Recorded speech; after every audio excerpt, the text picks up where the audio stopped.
Ó, já tá no grupo, tá, Cabelo, gente? Cláudia, Oi? já tá no grupo, tá bom? Nós já estamos no grupo. Mas que horas são aí de vocês? O meu é 29. A gente 29? nem tá no grupo, né? É, o meu é 29. Tá. A gente fica fuçando lá no Face ou só fica aqui? Então, qualquer um serve. Eu vou depois ver lá o Face. Você tá no Face, Robervaldo? Olha, eu tô no celular, não consigo ver nada, tá, gente? Uhum. Pode deixar, eu vejo depois da minha fala. A gente vê pra você. Eu já liberei. Claudinha, eu já liberei. Liberou?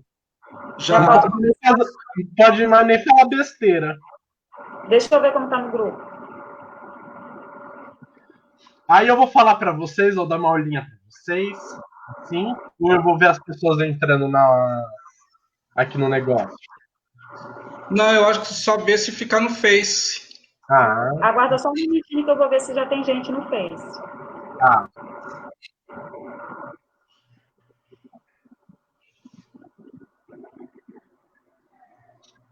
A gente pode montar até uma forma de bate-papo, né? Pode. Pode. Eu vou pedir alguma ajuda pra Claudinha às vezes, tá? A Ana não ia entrar? Não, ela falou que não vai entrar. Bom, eu mandei lá no grupo, né? Se ela quiser entrar. Você mandou lá no grupo Seja também? Aonde?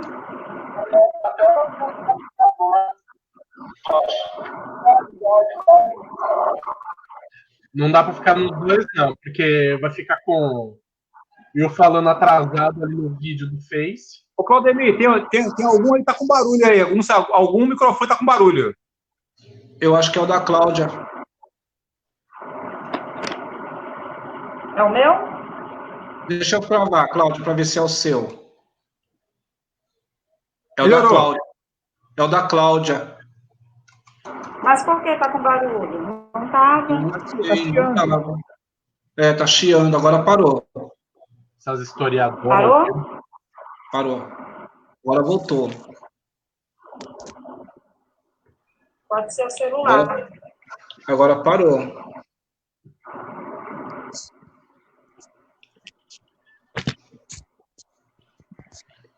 Tem alguém logado já? Apareceu aqui só 2 pessoas visualizando.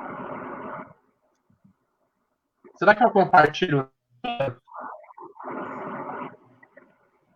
Pode começar? Quer esperar mais um pouquinho? Ô, Leandro, a tua imagem tá meio embaçada, Leandro. Aí não dá pra eu fazer muita coisa.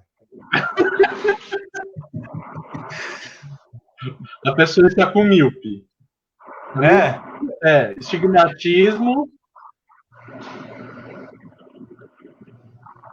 É que assim, eu comprei uma lâmpada bem iluminada, sabe? Aí distorce aqui. Tudo isso é o reflexo.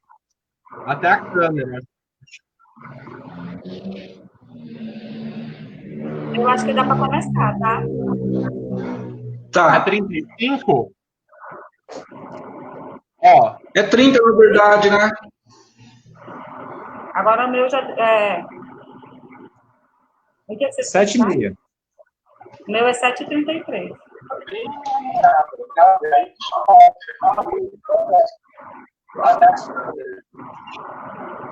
Já tá... Meu celular ainda tá chiando meu microfone? Tá um pouco. E agora? Não tá. Ainda continua.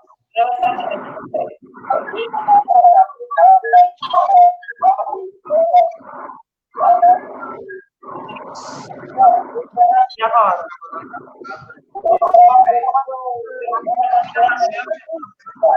Ainda tá? Tá. Agora parou. Parou. Parou? Continua ainda. Não tá. Ninguém com o Facebook aberto. Com som.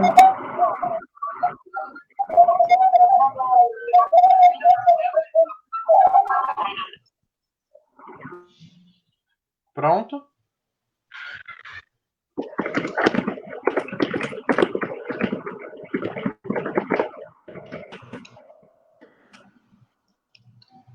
Agora parou. Parou? Parou. Parou. Senão a gente fecha enquanto um fala e aí vai abrindo, é melhor. Eu acho. Depois da minha fala, fecha meu microfone. Tá bom? Então vamos começar? Beleza. Então vamos. Pode.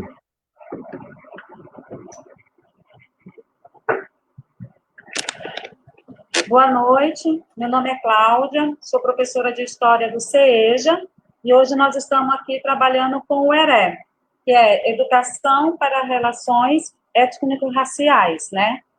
Que é um conjunto de ações pedagógicas que irão contribuir com as leis 10.639/03 e 11.645/08, que é a inclusão de história e cultura africana, afrodescendente e indígena.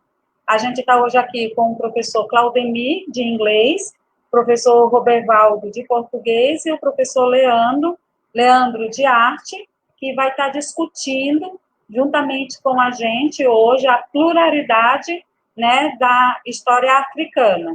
Boa noite, professores. Vamos começar, então, com o professor Claudemir. Boa noite, professor Claudemir.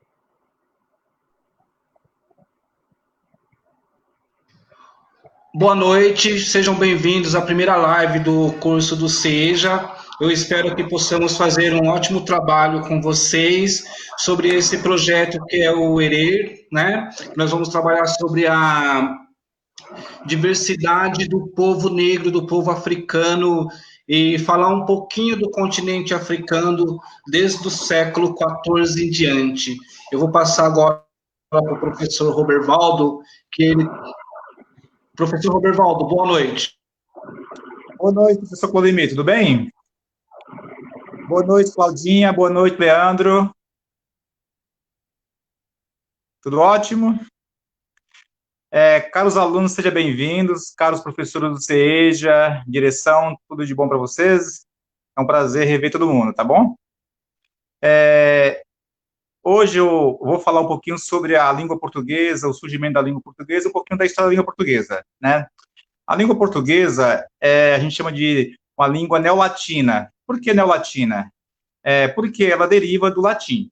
E a língua portuguesa, assim como o francês, o italiano e o espanhol, entre outras, são línguas que derivou do latim. A língua portuguesa, conhecida como a última flor do Lázio, né, bela e culta, né, ela vai se formar mesmo a partir do século XII, né?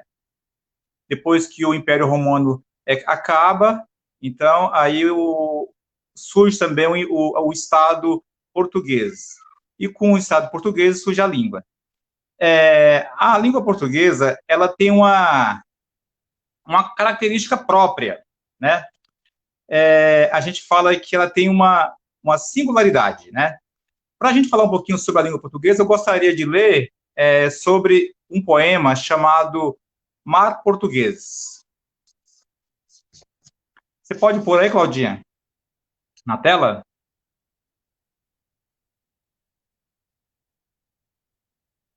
Ok.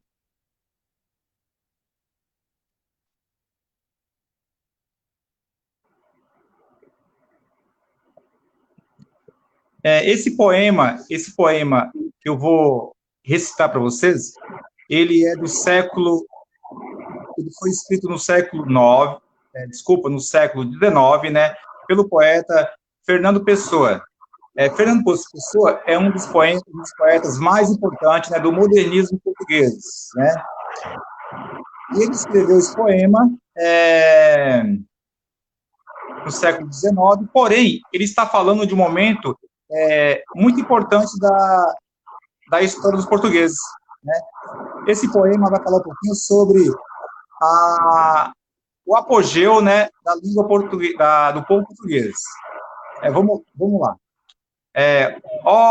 Fernando Pessoa, né, todo mundo conhece ele também pelos seus heterônimos, também muito importante, né, e é um poeta muito importante da língua portuguesa. Vamos lá. Ó mar salgado, quanto do teu sal são lágrimas de Portugal. Por ti cruzamos, quantas mães choraram, quantos filhos em vão rezaram,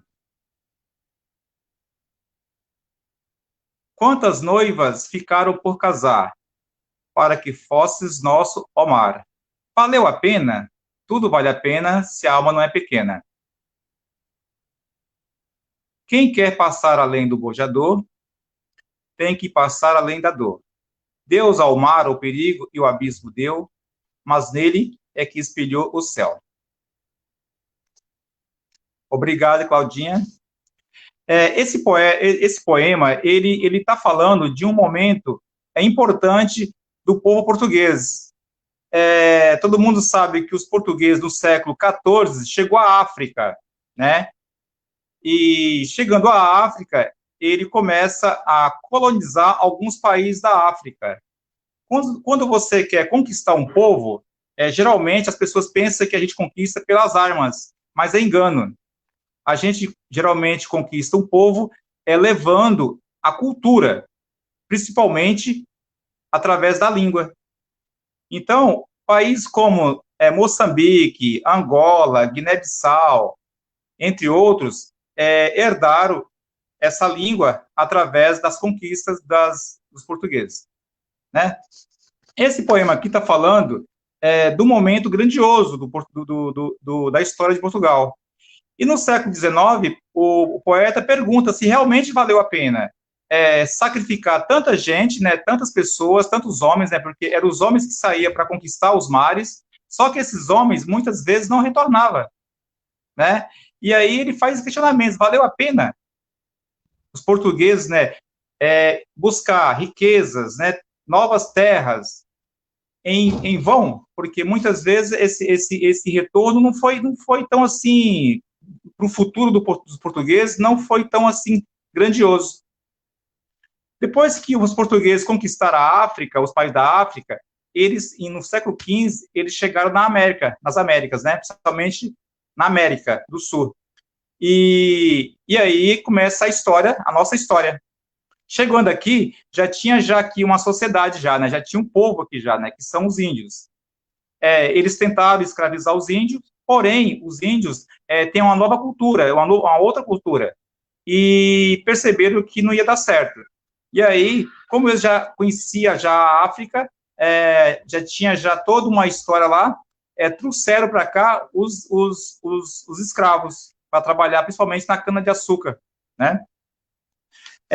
Chegando aqui, esses escravos, né, eles começam a desenvolver a trabalhar, mas também traz muitas saberes também, muitas informações, porque eles já tinham uma história lá, né? E aí começa a formação do povo brasileiro no século XV, né? Lembrando que até o século XVII, o português, né, aqui no Brasil, falava o tupi-guarani, né, e a língua portuguesa. Só no século XVII que o Marquês de Pombal impõe, né, proíbe o tupi-guarani, e a língua oficial é o português, e aí todos os documentos, né, tem que ser escrito, né, e tem que ser ensinado em língua portuguesa. Para a gente falar um pouquinho sobre o projeto EIRE e falar nas questões aí também ética-raciais, né, a gente também não pode esquecer também, assim, que eu não gosto da palavra raça. Por que raça? Por que eu não gosto da palavra raça?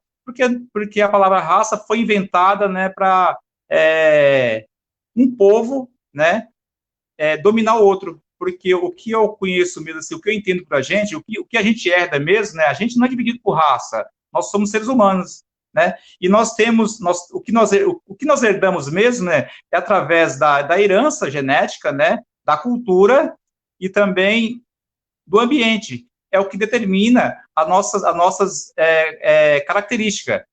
Raça existe só uma. Então, esse conceito aí, para mim, não é válido. Pois bem, depois que o povo brasileiro se forma, e aí a língua portuguesa também, ela é instituída como a língua oficial, né? Lembrando que língua também, né? A linguagem, né? O conhecimento é poder.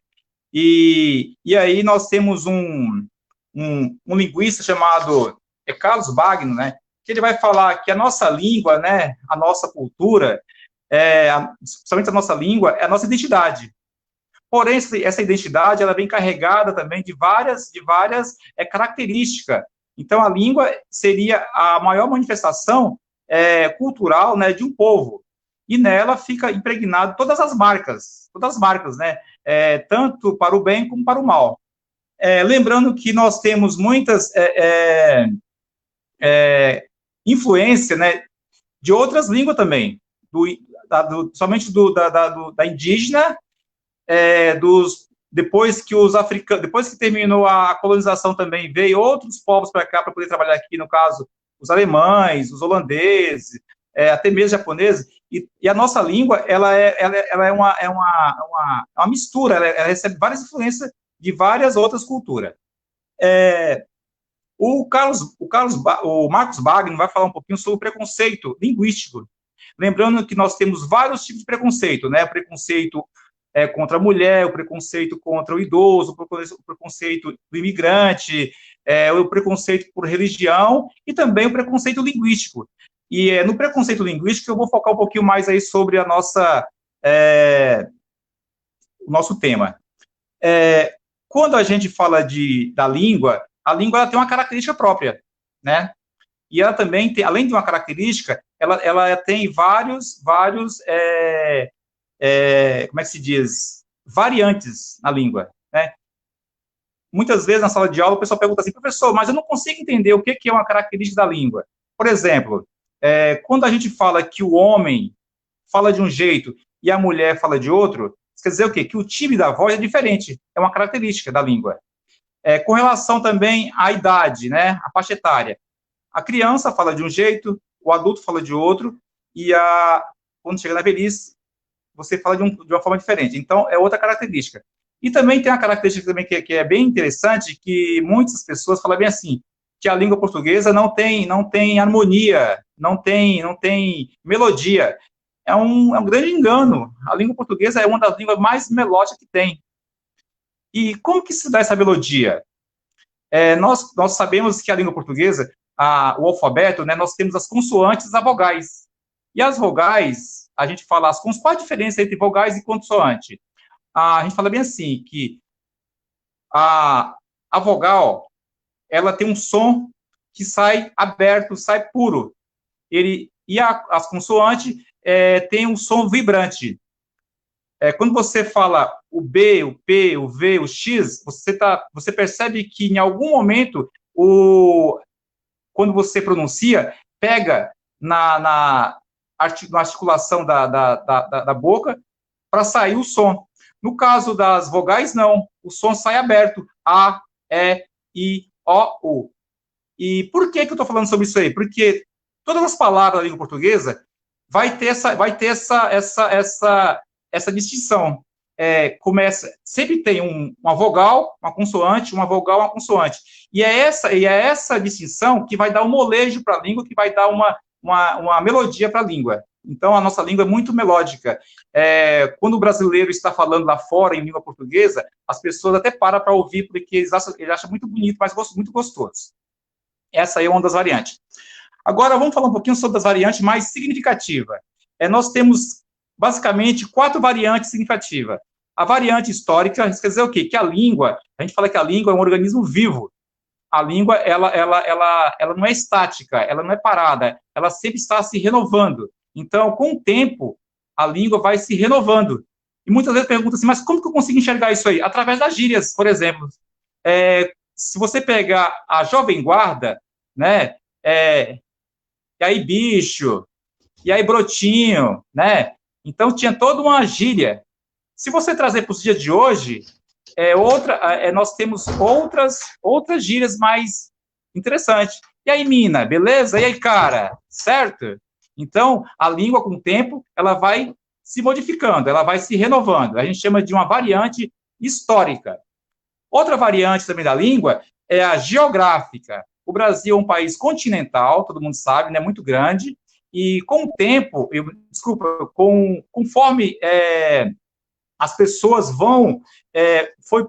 foi colonizando o Brasil, vai levando também um sotaque. Isso quer dizer o quê? Que cada região do Brasil tem um sotaque. Então, essa é outra variante, que a gente chama variante geográfica. Eu sempre gosto de brincar nas minhas aulas, assim, por exemplo, a palavra aipim, macaxeira e mandioca é a mesma coisa? Sim, porém, em cada região, ela é pronunciada, né? A gente chama de variante geográfica. Outra variante também interessante é a situacional. O que é uma variante situacional? Que nós usamos a língua de acordo com a situação. Por exemplo, se eu vou conversar com meu filho, eu me coloco de um jeito. Se eu vou falar com uma pessoa, com um advogado, eu vou falar de outro jeito. Se eu estou na sala de aula com o professor, então, depende da situação, as pessoas se comportam de uma forma diferente. Outra variante também interessante é a variante social. É essa que é a mais significativa e é essa que vem carregada de preconceito, né? Como que eu consigo entender sobre a variante social? Nós temos uma gramática, né? E a língua, as pessoas falam assim, mas no Brasil, em algumas regiões, ou dependendo do poder aquisitivo, as pessoas não sabem falar direito. Isso aí é um grande preconceito. Por quê? Nós temos uma gramática, né? E essa gramática, a gente vai falar que as pessoas que domina essa variante, que a gramática é uma variante da língua, que a língua é um organismo grande e não tem, assim, um jeito só de falar. Então, a gente fala que a língua pode ser existe a língua padrão ou a língua informal, formal, né? Contrapartida, as pessoas falam que as pessoas que não seguem a gramática só falam o coloquial ou a linguagem informal. E a pergunta que eu sempre pergunto para meus alunos: o Brasil é um país muito grande. Em algum momento do Brasil ou da história, alguém já deixou de ser entendido pelo que ele falou? Então, existe certo e errado de falar português? Essa pergunta que eu sempre gosto de falar. Então, é o seguinte, nós temos uma variante, né, que é a variante de prestígio, que a gente chama. Porém, essa variante, as pessoas começam a ter um preconceito, porque, olha, você não conjugou o verbo certo, você não colocou o pronome certo na frase, você não... Então, isso aí gera muito preconceito. Por quê? Porque se realmente quem sabe a gramática, quem sabe falar o português bom, fosse sinônimos de poder, os professores de língua portuguesa, tudo estava rico. Então, muitas vezes, essa gramática, ela é usada para quê? Para separar a sociedade. Isso quer dizer o quê? As pessoas que dominam essa variante gramatical, ela vai ascender os melhores cargos? Nem sempre, nem sempre. Então, quando a gente fala assim, que existe um preconceito linguístico, né, por conta do certo e errado, e que muitas vezes isso aí também não quer dizer que a pessoa não sabe falar, a pessoa talvez não teve conhecimento, não teve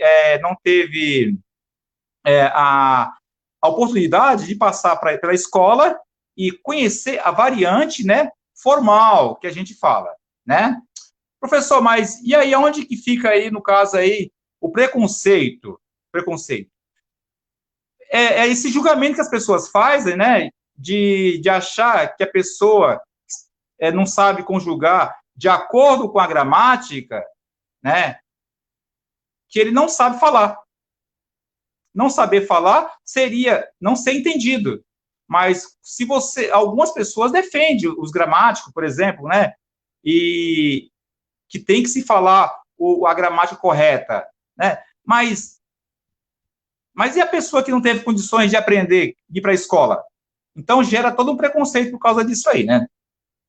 Pois bem, e como é que a gente sabe também, assim, como é que a gente entende também com relação à questão do racismo? Como que está impregnado esse preconceito através da fala?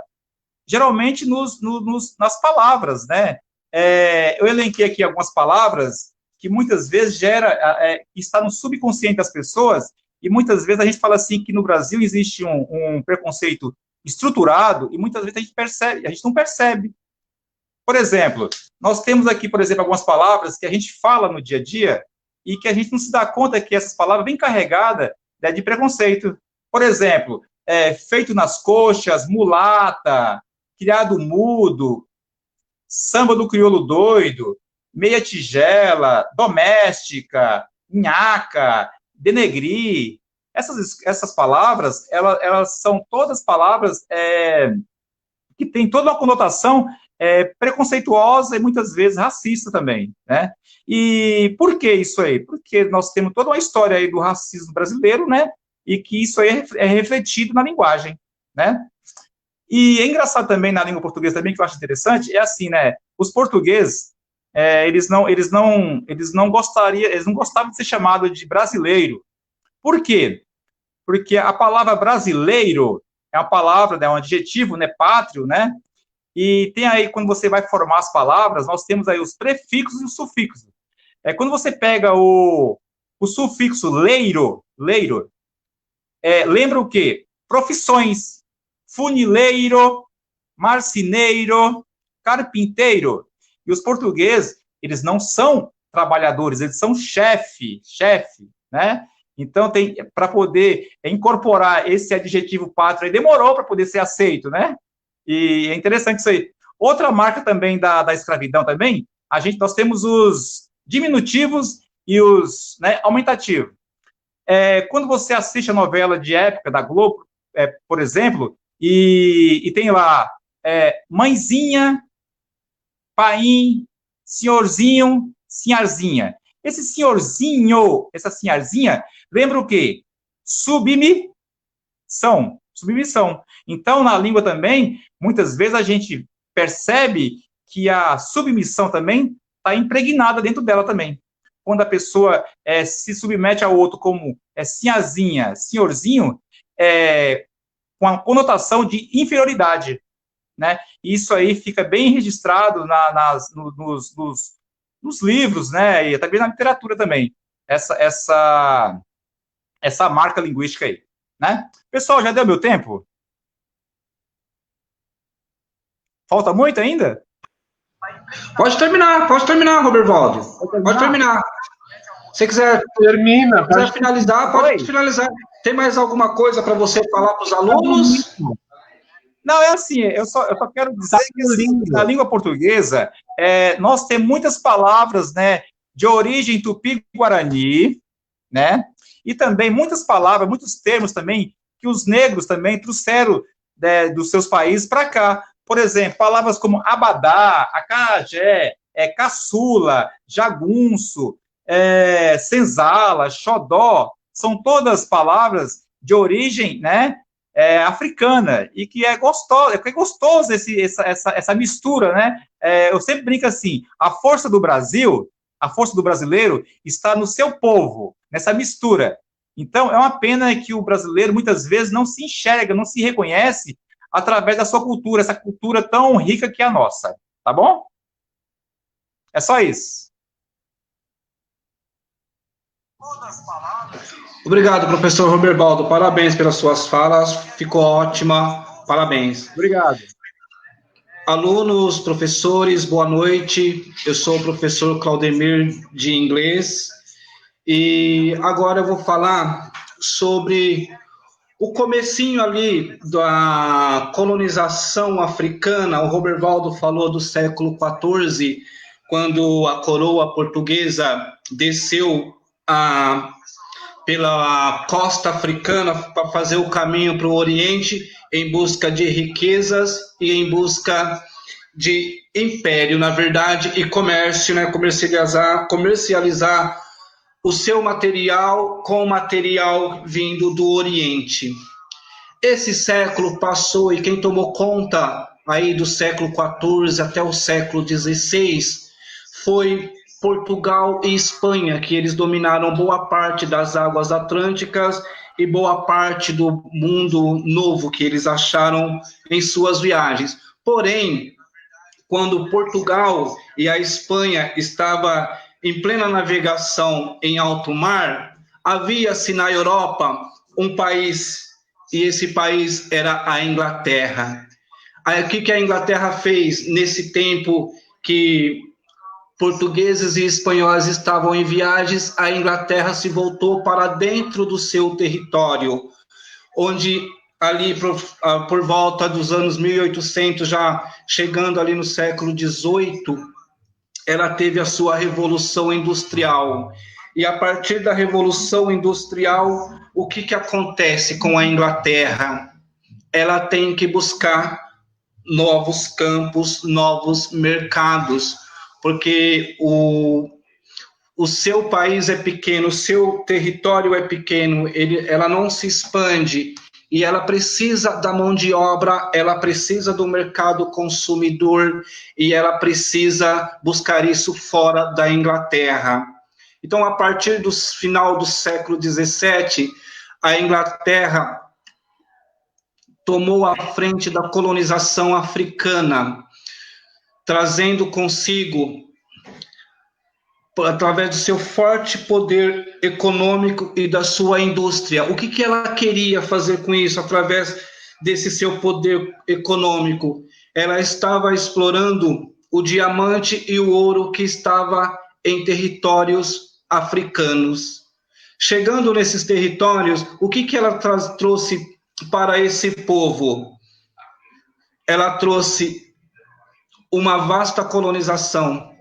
Ela dominou, na verdade, 18 países entre o século XVII e o século XVIII.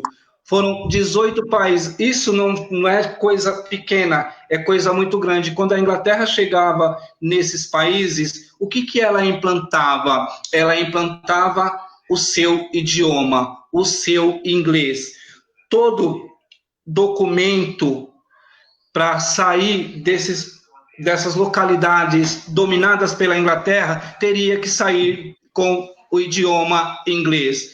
E nada mais, nada menos, ela dominou 18 países, países como a África do Sul, Serra Leoa, Tanzânia, Sudão, Somália. Ao todo foram 18 países, e todos esses países tinham o seu dialeto, tinha a sua língua nativa, mas o inglês foi infiltrando em cada um deles. Em cada país que a Inglaterra chegava para dominar, ela colocava o seu inglês. Nesse período que a Inglaterra está explorando o continente africano, outra nação também explora, é a nação francesa. Então, o continente africano, ele fica totalmente tomado pelo domínio e pela colonização europeia. 99% do território africano é dominado pelos países europeus. E o que acontece com isso? A Inglaterra, ela não chega com amizade, ela não chega trazendo, como que se diz, bons sorrisos no rosto, ela chega dominando mesmo. Ela traz... O que ela traz consigo? Ela traz a discriminação racial, ela traz o poder, ela começa a judiar do povo nativo africano. Essa exploração acontece com todo o poderio que a Inglaterra teve, que ela desce do norte ao sul, ao sul do continente africano, com os navios Marnoways, né, os navios de guerras da Inglaterra, e era um poderio muito grande, não tinha condições, e a Inglaterra, em 1880, a Inglaterra acaba expulsando até mesmo os holandeses que já estavam na África. Ali na África do Sul, ela acaba expulsando os holandeses da África, e é onde começa o domínio inglês naquele pedaço da África. Ela vai explorando todo o comércio que sai dali, vai diretamente para a Inglaterra. Então, ela usa o povo africano para explorar o seu domínio, para explorar o seu mercado também, tá? E o que vai acontecendo? ela vai implantando extremamente controle sobre controle. Em 1948, já com todo o poderio inglês, ela chega na África do Sul e implanta o Espartá. Né? O que é o Espartá? É todo o poder na mão do branco. O negro, o nativo africano, ele não tem direito à terra, ele não tem direito à política. Pessoal, eu vou pedir um favorzinho para vocês me dar um tempinho, porque eu vou colocar o meu aparelho para carregar, que a bateria está acabando. Vocês aguardam só um segundinho, tá bom? Caramba. Administrador saiu. Vou fazer festa. Já voltei. Então a Inglaterra ela acaba colocando um regime de extrema intolerância sobre os negros da África do Sul, que é o Espartá. E o que acontece a partir desse momento? A língua inglesa começa a ter mais poder sobre as línguas nativas daquela região, tá?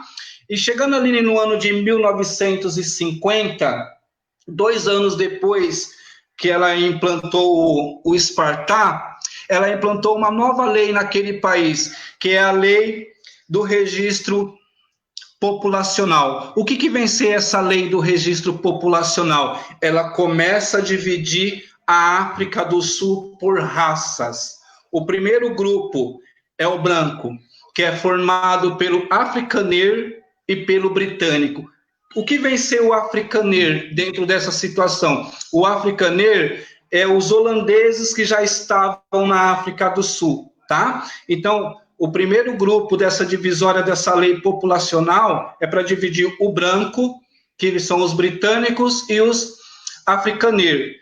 O segundo grupo é os asiáticos. Os asiáticos eles são formados por indianos e mestiços. O terceiro grupo é os mestiços.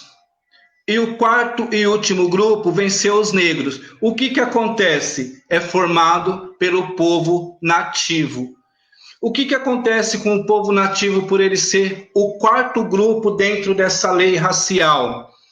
Na época, ser branco na África do Sul era sinônimo de status, era situação de privilégio, era situação de superioridade. E ser negro na África do Sul? Como é ser negro na minha terra? A terra onde eu nasci, a terra onde meus ancestrais nasceram. Ser negro na sua terra era fazer parte de um grupo inferior, de um grupo que não tinha direito e recebia as leis severas da colônia, tá? Com todo esse processo de colonização que a África do Sul sofreu, hoje em dia, ela ficou conhecida como a Nação Arco-Íris. O que vem ser essa Nação Arco-Íris? A Nação Arco-Íris é uma nação que se fala 11 idiomas oficiais, fora os dialetos que eles usam no seu cotidiano. Eles têm 11 idiomas, fora os dialetos. E fora a cultura, a etnia, né, que eles têm, a cultura, e é um dos países, essa cultura, essa etnia, transformou a África do Sul em um dos países mais complexos que nós conhecemos hoje. Eu vou falar agora do que aconteceu com a língua inglesa naquele país.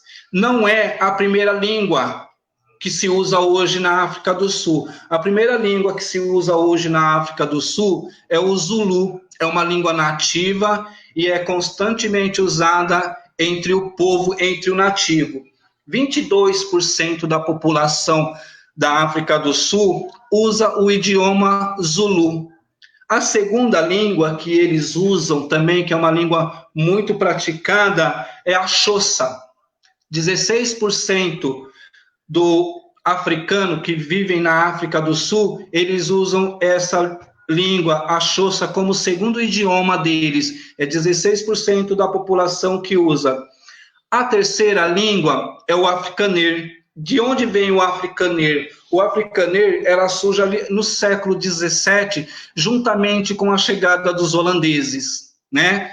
chegam os holandeses com a língua, então essa língua ela fica praticamente tomada do século XVI ao século XVIII, quando chega a grande fúria inglesa, né? Vamos dizer assim, a grande fúria inglesa, devastando cultura, devastando economia, devastando o ouro, devastando tudo que eles tinham de riqueza, os ingleses pegaram para ele. E, por fim, a língua inglesa. A língua inglesa hoje, dentro da África do Sul, ela está entre a quinta e a quarta língua, porque dentre ela, e tem uma outra língua que chama a CEPED. A CEPED é uma língua nativa da África do Sul também, né? Ela é falada mais pela região litorânea, e 9,1% usa-se essa língua dentro do país. E, enfim, vem o inglês. O inglês é 9,6%, 9,5%. Então, ele fica paralelo com essa CEPED, né, em matéria de porcentagem da população que usa a linguagem. E o inglês chegando na África do Sul, né? E como que vai falar do inglês sul-africano? O inglês sul-africano, ele é muito misturado com o afrikaner. Ele tem essa mistura, essa miscigenação de língua entre o afrikaner e o inglês. Quando uma pessoa que fala o inglês britânico, o inglês norte-americano, o inglês até mesmo australiano, quando ele chega na África do Sul, que ele começa a ver os nativos conversando, usando o inglês, eles se espantam, porque é muita mistura. Os nativos, eles não têm aquele inglês puro britânico, conforme os outros países da língua inglesa têm. Eles usam muito o afrikaner, eles fazem muita mistura com esse afrikaner, que já vem lá dos holandeses, e com as línguas nativas, né? E através disso, o inglês ele passa a ser a segunda língua. Ele é a sexta, na verdade, né, entre a população, mas ele, de cada uma dessas pessoas, ele passa a ser a segunda língua, né? É interessante o que acontece. Se tem um grupo de nativos conversando, eles estão conversando no Zulu, eles estão conversando no afrikaner, ou eles estão conversando na língua xoxa. Aí, quando chega uma pessoa de fora, um turista e outras pessoas que não sejam daquela região, daquele grupo, eles passam a usar o inglês. É o inglês carregado de palavras nativas, né, do Zulu, do afrikaner, do xoxa. Não é aquele inglês mais que o britânico conhece, que o australiano conhece. É um inglês cheio de mistura. E muitos estudiosos que estudam o inglês sul-africano hoje, eles comentam realmente que para uma pessoa aprender a falar o inglês hoje, o melhor lugar do mundo é a África do Sul. Aprendeu a falar inglês na África do Sul, você fala inglês em qualquer lugar do mundo, por ter essa miscigenação, essa variante linguística das línguas nativas, né? Dialetos da língua afrikaner, e foi fazendo aquela mistura, tá? E durante o apartheid, o inglês, ele volta na presença novamente, sendo a primeira língua. Até mesmo Nelson Mandela, quando Nelson Mandela fez o partido dele para ir de frente com o apartheid, ele usou o inglês. Por que ele usou o inglês nessa parte da história? Por que Nelson Mandela usa a língua inglesa para afrontar um regime de extrema intolerância sobre a nação negra? Não poderia usar o Zulu? Poderia. Não poderia usar o xoxa, que é a segunda língua? Poderia. O afrikaner, que poderia também. Mas ele preferiu o inglês porque o mundo, o Ocidente, a Europa, a ONU, não tem conhecimento dessas línguas. Tem que ter um tradutor muito bom. Então, o inglês para o Nelson Mandela foi mais fácil. Ele combateu o regime inglês com o idioma inglês, né? Teve toda aquela opressão sobre ele. Ele ficou preso, não sei agora quantos anos que ele ficou preso. A Claudinha pode até me falar qual foi o tempo que Mandela ficou preso, Claudinha? Se você quiser falar para nós.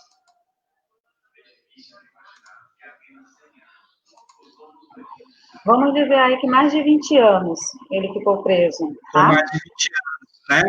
Então, e quando ele saiu dessa prisão, que ele implantou o seu governo, né? Que Mandela saiu da prisão e foi à presidência sul-africana, ele implantou o seu governo, e ele, no seu governo, ele usou realmente o inglês, tá?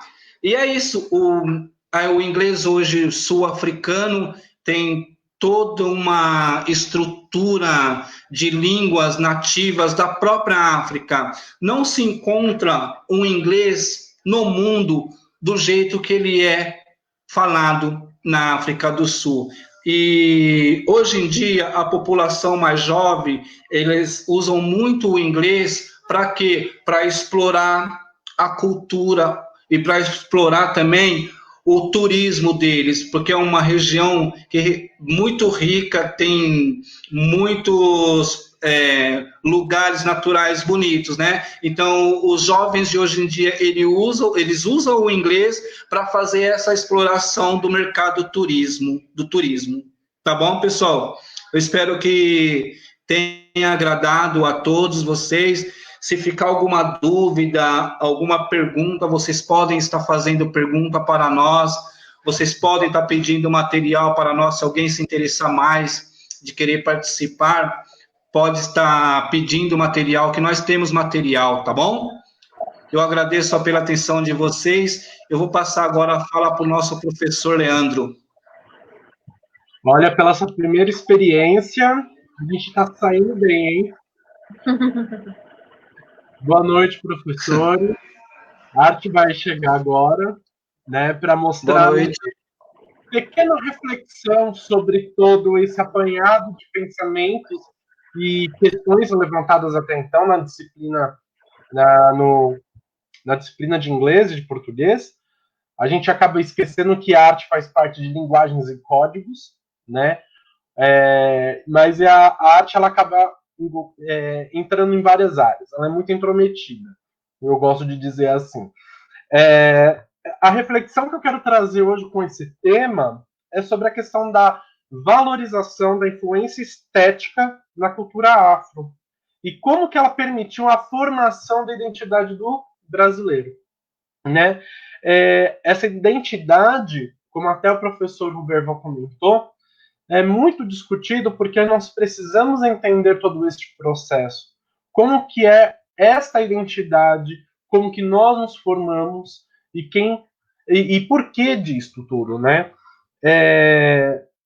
Nós precisamos entender a nossa história para poder desconstruir certas ideologias e certas coisas que foram colocadas em nossa vida, né? A nossa história, ela é muito pouco, nós sabemos muito pouco sobre ela. Nós precisamos estudar sempre e entender e participar desses momentos, como nós estamos tendo agora, para nos aprofundarmos disso tudo, né? Como os professores comentaram e falaram bastante, não tem como nós falarmos sobre identidade, influência estética afro, se nós não entrarmos na questão de colonização, né? E desconstruir essa colonização que pertenceu à nossa história, né? Com essa colonização, aqueles que sobreviveram a essa que sobreviveram a essas péssimas condições de viagem trouxeram assim a sua cultura. Essa cultura hoje muito forte, concentrada na região do Nordeste, acaba sendo espalhada por todo o Brasil, por toda a sua região. Digamos que damos ao nome de africanidade, né, nos ilustra como que foi o início da história do Brasil. Mostramos, então, o que? O sincretismo de culturas, o sincretismo de várias línguas, a formação que é feito pelo povo brasileiro. O português, diferente dos ingleses, eles se misturavam aos povos onde que eles iam conquistando. Então, eles iam se miscigenando, iam se misturando. E aqui no Brasil aconteceu a mesma coisa. Assim com os índios, com os africanos, ou depois futuramente com os imigrantes. Essa é a formação do brasileiro, essa mistura disso tudo, né? E nós somos influenciados de que forma?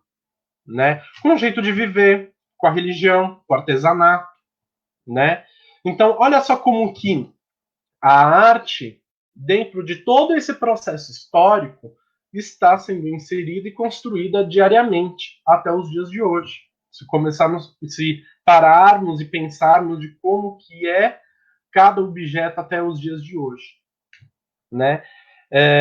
Um exemplo que nós podemos dar, né? A pintura com os traços. Se a gente voltar lá no início, no período barroco das pinturas, com os primeiros artistas, como que os artistas que eram, digamos, mulatos ou negros, deixaram seus traços em suas pinturas nas igrejas, a contribuição das arquiteturas, das construções, né?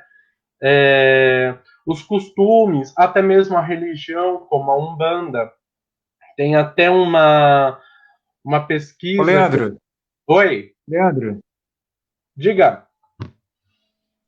Eu esqueci também, até mesmo na literatura também, né, a manifestação dos poetas negros também é muito significativa no Brasil, mesmo eles tendo que passar por muita dificuldade, porque eles também não eram aceitos também como autores, tinha muita resistência para poder produzir as suas obras e publicar. Exato. Obrigado.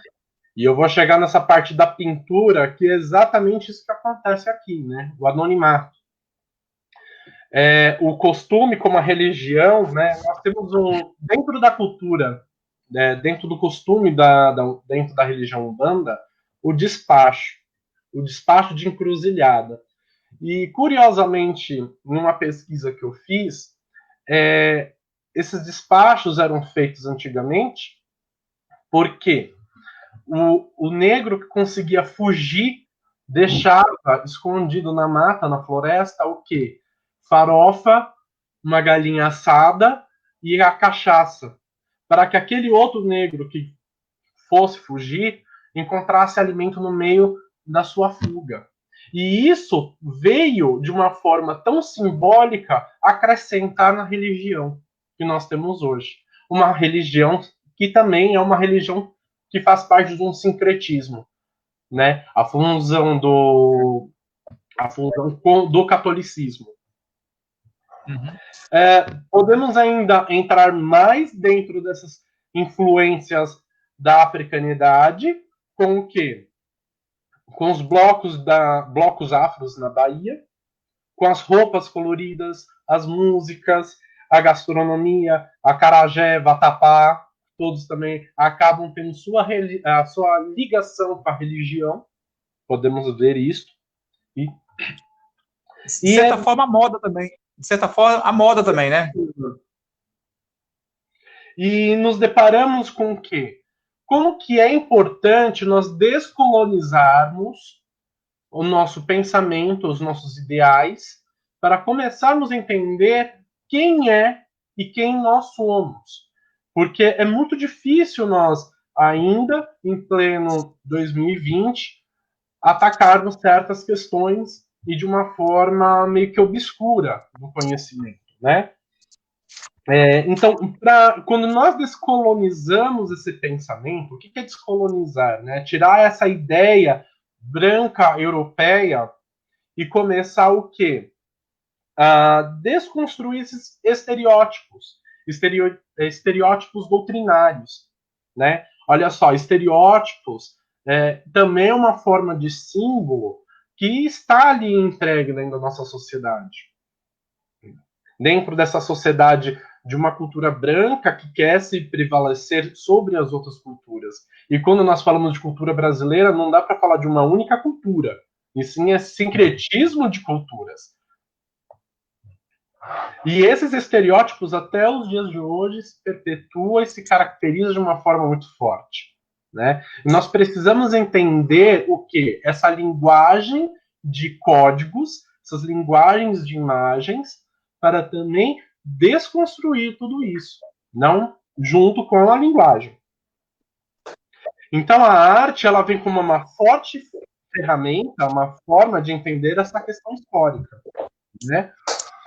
E com isso traz a questão do respeito da diversidade, né? Podemos pensar que quando nós sabemos quem nós somos, sabemos para onde nós vamos, saber para qual caminho seguir. E se nós pararmos para refletirmos sobre nossas questões atuais, nós estamos ainda vivendo uma nebulosa, uma questão bem conturbada com tudo isso. Então, precisamos reafirmarmos nossa identidade, conhecermos, para tentar solucionar diversas questões que estão aí pendentes para nós pensarmos, né?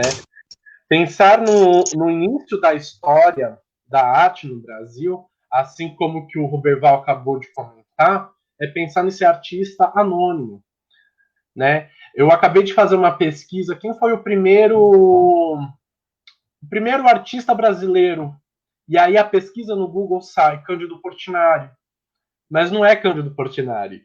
O primeiro artista brasileiro documentado seria o Mestre Ataíde, que não tem nem quase relatos dele, um artista quase anônimo, né? E depois, futuramente, Aleijadinho, que era uma figura completamente peculiar dentro da nossa arte e que contribuiu de forma riquíssima. Esses dilemas complexos vêm trazendo, né? O artista, por muito tempo, ele viveu nesse anonimato até ele ganhar. A história do Aleijadinho é filho de arquiteto português com uma escrava mulato. Logo, ele teve o direito de poder estudar a arte e contribuir com tudo isso. Mas levou muito tempo para essa ascensão. Se não estou enganado, eu acho que foi o primeiro artista a conhecer a corte, né? O primeiro artista a viajar, até chegar à caravana de arte francesa. Quando os portugueses chegaram aqui, né, quando a coroa, os fujões chegaram aqui e quiseram dar uma repaginada em todo o cenário. Então começa a importação. Importação da arte, importação de animais, importação de muitas coisas. Então nós precisamos pensar muito bem nessas questões e pensar que esse determinado grupo precisa de um certo cuidado. E quando nós pensamos em cuidado, nós precisamos pensar de que forma? Como que podemos ver este grupo e pensar nesse grupo e potencializar tudo que tem ali? E como eu posso intervir? A minha intervenção vai contribuir ou vai denegrir? Ou vai distorcer ou não colaborar com aquilo? Então, preciso muito bem ver aquilo e compreender como que eu vou cuidar daquele grupo. E essa compreensão, né, ela traz o quê? Dois polos, a liberdade, que é a liberdade onde que eu entro numa cultura, e a igualdade, onde eu entro naquela cultura e eu a respeito de uma forma igual. Em 1978, foi feito um documentário, Black Woman, onde eu vou apresentar um trecho para vocês sobre um poema-canção. É um teste, não sei como que vai sair no Face. Vamos experimentar todos juntos.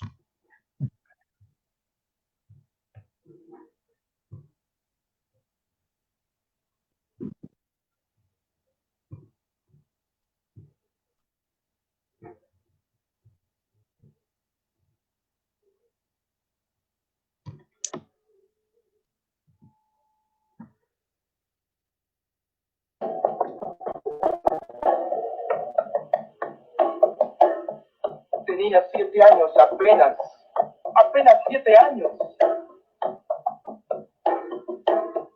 ¿Qué 7 años? No llegaba a 5 siquiera.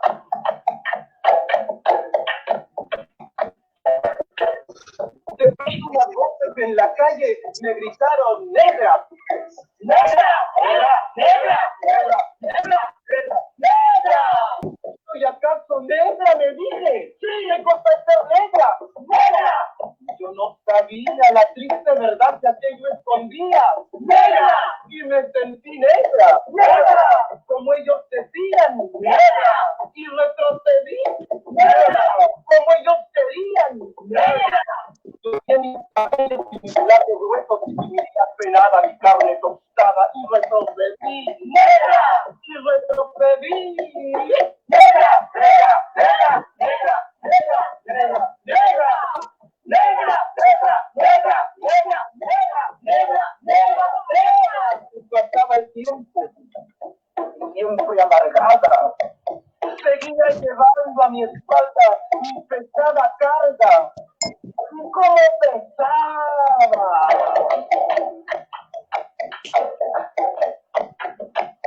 Y al así el cabello, me volvé la cara.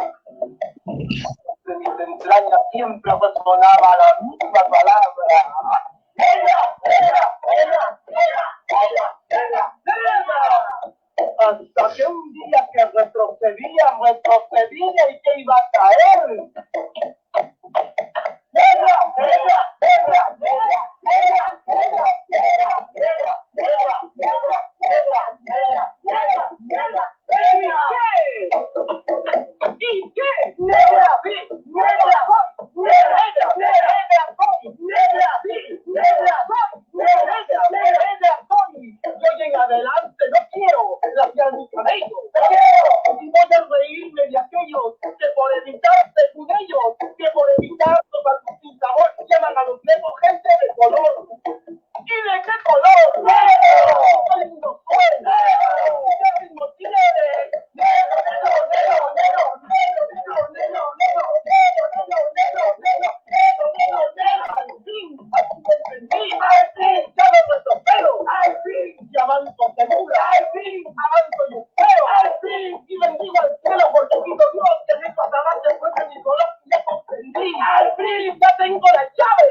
¡Negro, negro, negro, negro, negro, negro, negro, negro, negro, negro, negro, negro, negro!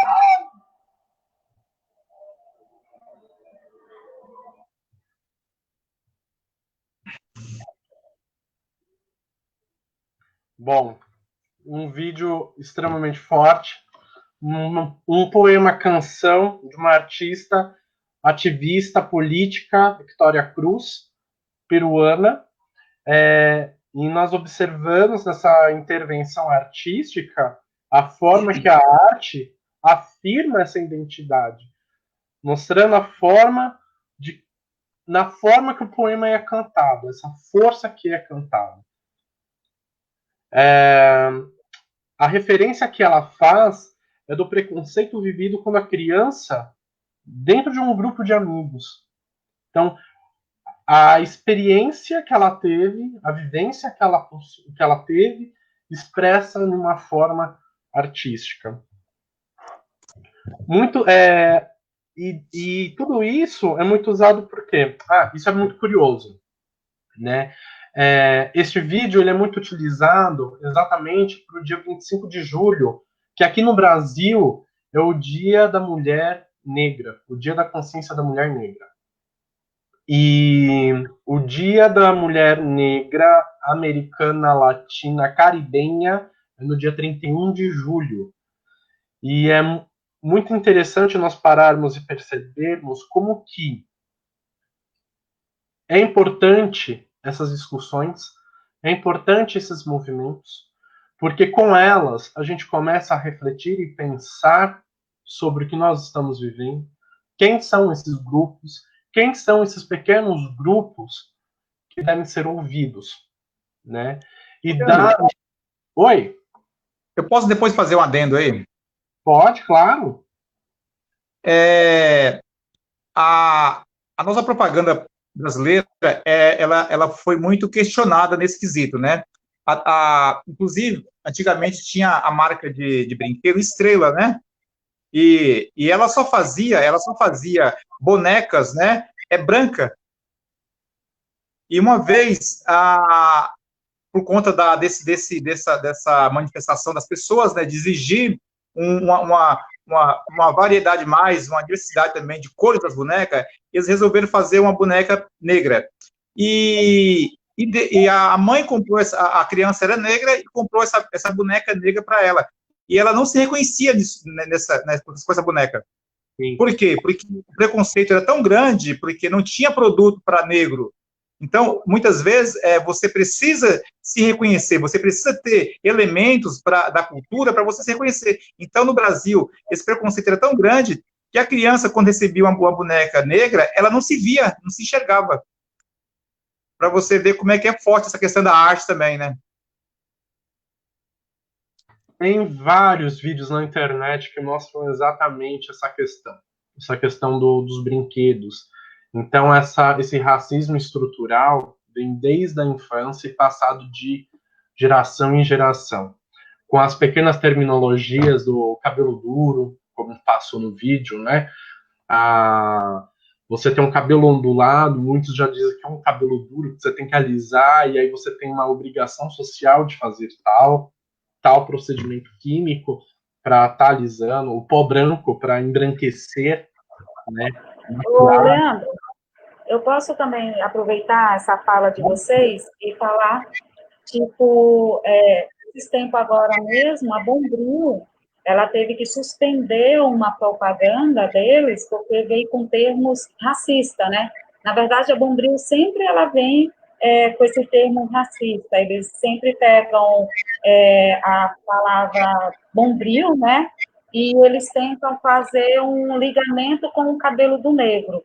Essa propaganda teve que ser suspensa, porque, por causa do movimento negro, eles, tipo, foram mesmo para cima da Bombril para eles suspenderem essa propaganda. Então, a gente vê que essa coisa do racismo aqui no Brasil ainda é muito forte, né? É aquele negócio que a gente fala que é aquele racismo velado, porque os Estados Unidos, eles são racistas e todo mundo sabe que eles são racistas. E aqui no Brasil, a gente aquele negocinho, não, eu não sou racista, mas no fundo, quando você vai ver o linguajar no dia a dia, essas propagandas, né, que é vinculada aí no meio de comunicação, todas essas coisas, a gente sempre vê que tem um racismo muito forte aí presente, né? Eu queria, tipo, dar esse adendo aí para mostrar que o movimento negro ele está muito presente dentro do Brasil e que eles vêm muito lutando a favor da comunidade negra, né? E muitas das vezes a gente não é uma coisa tão discutida em sala de aula também, mas tipo, que o movimento negro não é só a rua, mas as formas de resistências que ainda existem, né? Como escola de samba, né? Agora, tipo, os negros brigando para ter boneca que represente os negros, espaço na mídia, todas essas coisas são formas de resistência que ainda está presente, muito forte, né? Dentro da história, a gente vai ver como que o movimento negro vai cada vez mais se movimentando, né? E era só mais mesmo aproveitar a fala de vocês que eu estava que veio agora aqui na minha memória, tá bom? Perfeito. Até recentemente, pegando o link que você falou, né? Nós temos a publicidade, nós temos os brinquedos, os filmes, até mesmo a questão em 2017 ou 2018, no MASP, teve uma exposição de mulheres negras, né? E algum tempo atrás, alguns anos atrás, tem a própria cultura tem trazido esse conteúdo para nós. E se pararmos para refletirmos, que é a proposta até então, a questão atual que teve lá nos Estados Unidos, que gerou uma repercussão mundial das estátuas, das esculturas, né, dos patrimônios públicos e sociais. Afinal, já era um paradigma, né? Derruba ou não derruba? Mas se derrubam uma história, como que é difícil, né, a gente pensar, é muito complexo todas essas questões, né, porque tem um símbolo, querendo ou não, um símbolo de sangue, mas também é história, e como podemos pensar em reverter tudo aquilo, né, de que forma que a gente pode pensar. Nós, como os educadores, nós pensamos sempre pelo melhor caminho, pela educação. A gente acredita muito que a educação pode transformar tudo, mas cada um vai defender o seu caminho, né?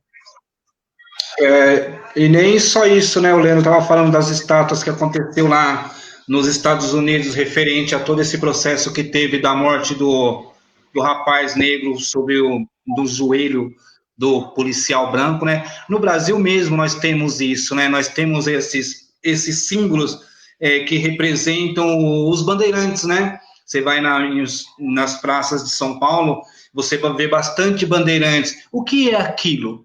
Para que serve aquilo? O que foi o Bandeirantes na época, né? O que foi o Bandeirantes para nós?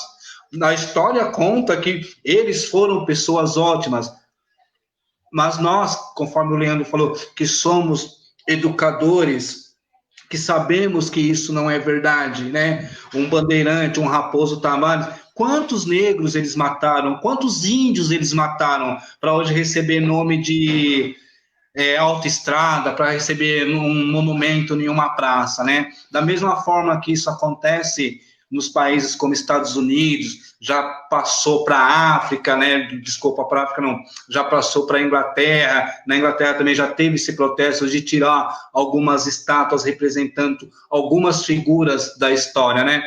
Isso também tem no Brasil. É que nós não enxergamos, né? Ô, Claudemir. Oi. Assim, eu achei interessante também essa questão, mas assim, a gente também não pode também apagar a memória também das pessoas, né? A gente também tem que... eu vi essa reportagem falando dos movimentos que, para derrubar as estátuas que representam o poder, né? Não, sim, eu digo assim, Roberto, não é derrubar. O que eu acho que falta no Brasil... Mas o que eu acho que falta no Brasil é resgatar as personalidades negras que lutaram contra o preconceito. Sim, eu acho que derrubar não seria o caminho. Não, é o que eu ia comentar agora, né? Não dá para ficar derrubando, é da história, é uma figura da história, mas não contar somente um lado, né? Sim. Nós temos que contar os dois lados. É como um crime hoje, né? Acontece uma coisa, o que a justiça vê? Ela vê os dois lados da situação para chegar num determinado ponto. E é isso que nós buscamos mostrar, né? Tem os dois lados. Tem o lado ali da figura branca, mas tem o lado da figura que foi opressiva, que ela sofreu todo aquele processo violento, né? E sim, essa história que ninguém está contando ainda, ninguém contou, né? Hoje em dia mesmo lá na Europa, o que é apresentado na Espanha e é apresentado em Portugal é que todo esse processo de destruição que eles fizeram nas Américas, para eles era uma glória. E isso até hoje é implantado dentro das escolas portuguesa e escola espanhola. Se a Claudinha está aí, ela pode até dar mais uma firmeza dentro desse assunto, entendeu?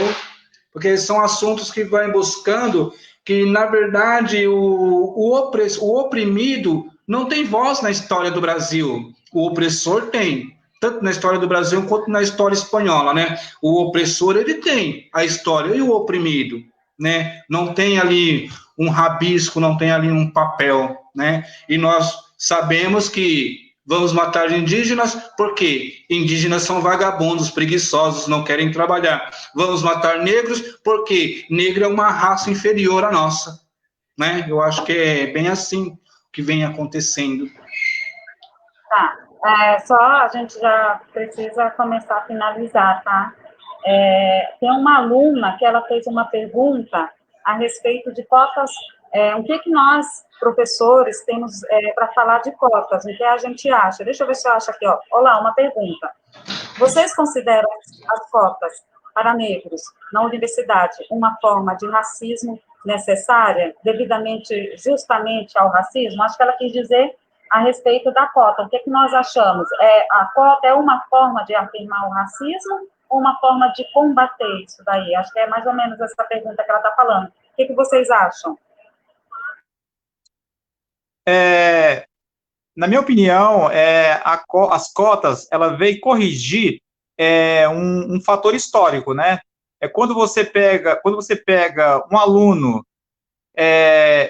da escola pública, não vou falar nem de que é negro ou não, mas que ele vem da escola pública e vai competir com um aluno que vem de uma escola particular, onde o capital cultural de uma pessoa que tem todos os benefícios, né, viaja pelo mundo, vai em show, tem acesso a bibliotecas, à internet, disputar uma vaga com um aluno da periferia, por exemplo, essa pessoa, e geralmente as pessoas que é da periferia são pessoas que é oriunda, né, a maioria são afrodescendentes. Então, eu acho que as cotas veio compensar um fator histórico, mas enquanto que a escola pública ainda não está de igualdade com a escola particular, eu acho que a escola pública ela tem que ter ainda aí as cotas ainda por um momento.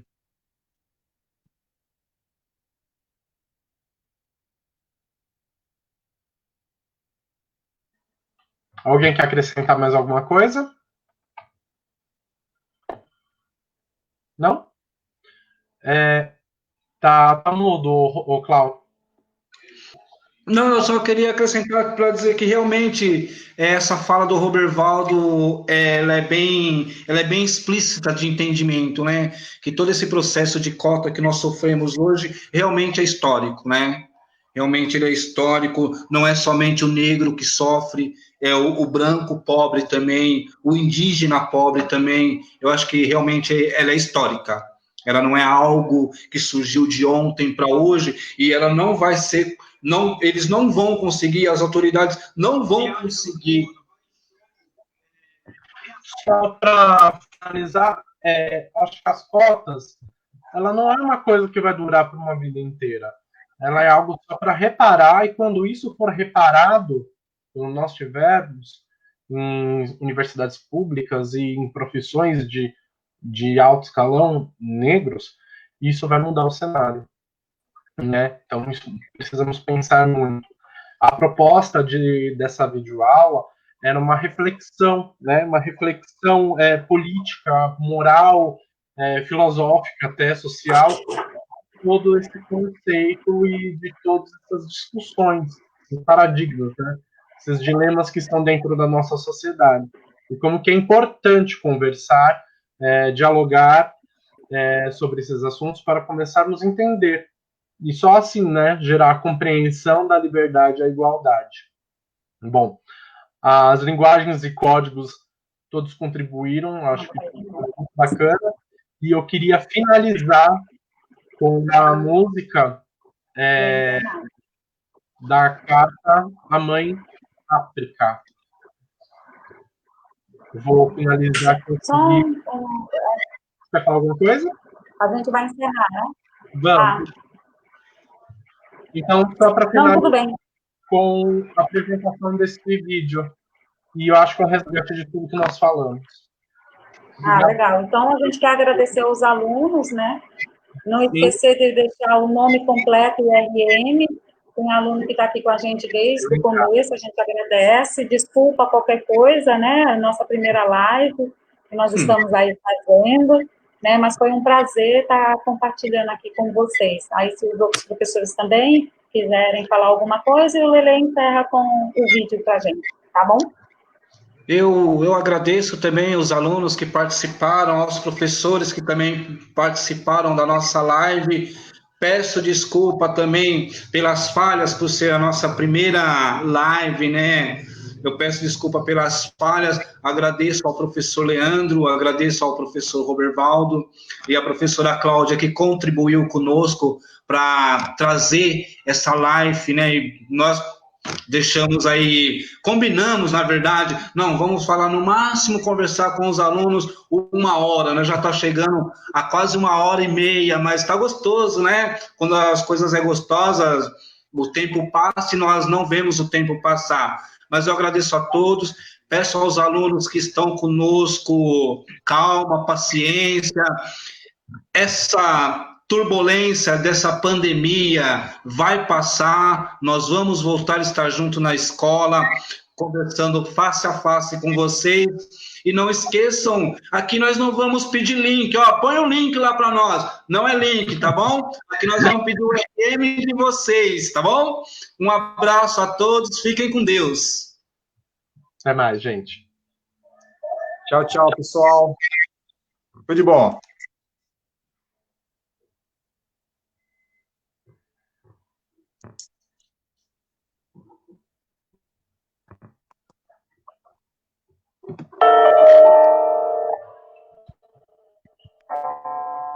A carne mais barata do mercado é a negra.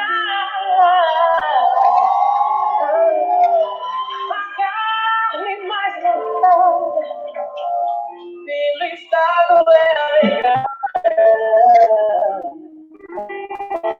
A carne mais barata do mercado é a negra.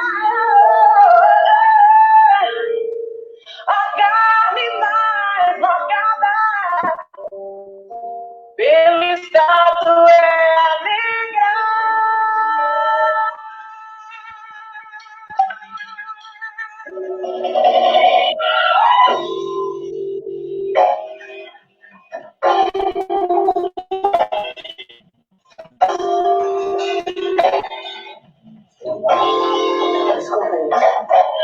É preciso ter versos no chão.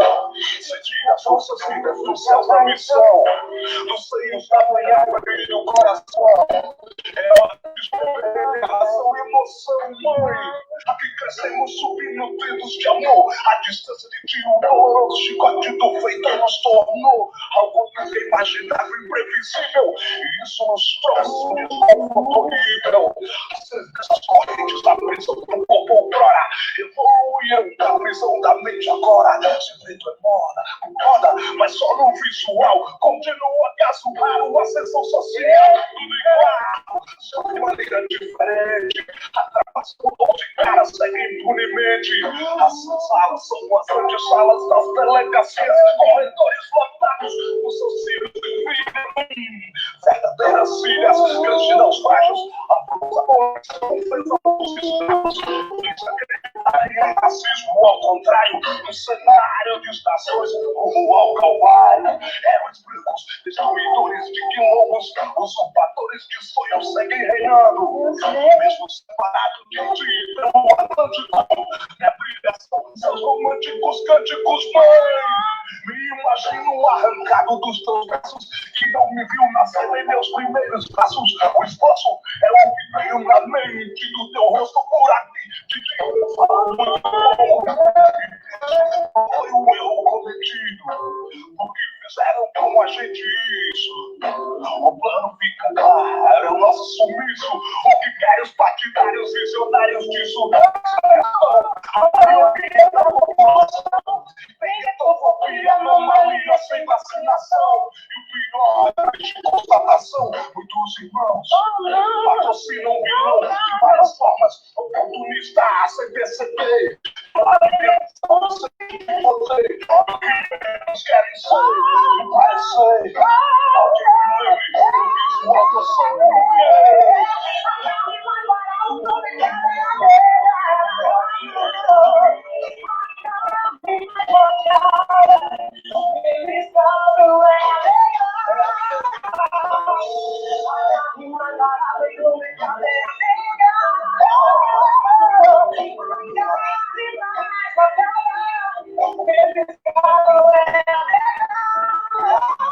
Filhos, ouvidos aqui vem de todos os lados, mas não se pode seguir agachado. É por instinto que leva o sangue quanto na cor. E meio ao combateiro ainda reconheço quem sou, meu irmão. Ainda continua o combate.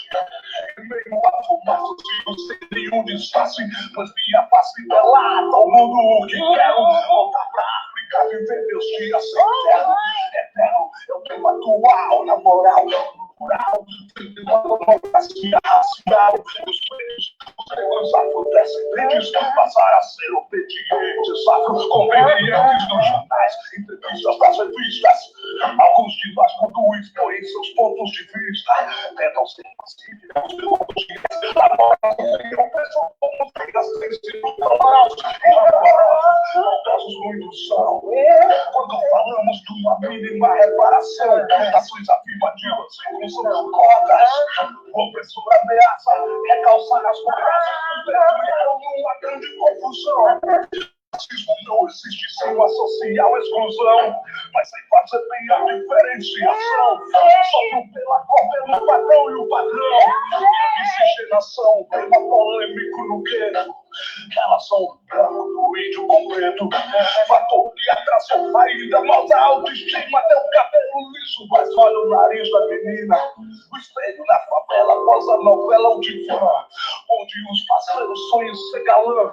Onde as garotas viadas quer ser atriz ao invés de meretriz. Onde a lágrima corre como num chafariz que diz que esse povo foi um dia unido e um plano trouxe para um lugar desconhecido hoje. São mais de 500 anos, criamos nossos laços, recebemos sonhos, mãe. Sou fruto do seu sangue e das tuas entranhas. O sistema me matou, mas não me arrebanha. O predador errou quando pensou pro amor estancar.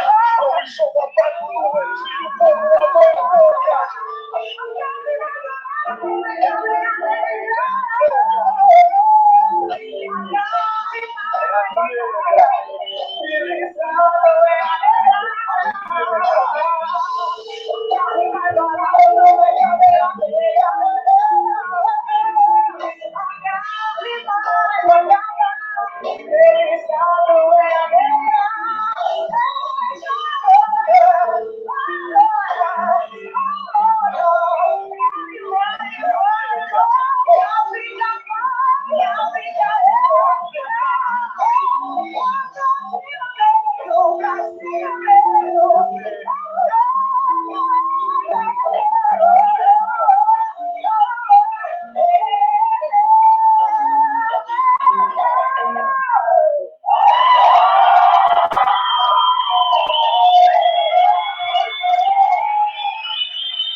Pode fechar, Cláudio.